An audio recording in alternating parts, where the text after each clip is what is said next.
Well, the city of Campbell River continues to face some painful questions tonight. What to cut and what to keep. It's all because of a huge budget deficit that grew when the industrial tax base shrunk.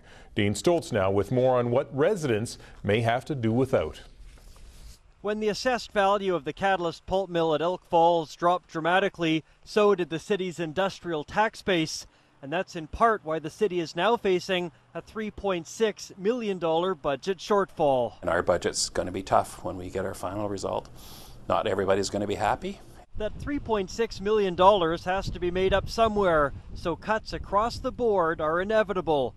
Some ideas ranged from even closing the Sportsplex for 6 months, maybe even a year, but residents said no way, and the city couldn't argue, considering there are 100,000 visits to the Sportsplex every year. Still on the list, however, are the cost of city parks, maintenance of buildings and labor costs, staff blackberries, and travel and conference expenditures by the mayor and council.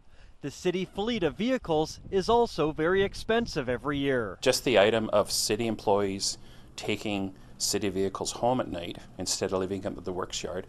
If you have 30 employees take a vehicle home at night, it costs you $44,000 extra in insurance. But one of the most controversial cuts could come here at the city's fire department, where 4-person crews man the hall around the clock and are the first to respond to accidents and fires. But the city wants to cut those crews back to 3 people, and that's not sitting well with the firefighters union. Our concerns are safety, firefighter safety, but at the utmost is the public safety, citizen safety. He says there are people alive in Campbell River today because of their 4-person model, adding it's a WorkSafe BC rule that if 2 firemen go into a burning house, for example, to enact a rescue, 1 person has to be available outside to rescue them if things go wrong.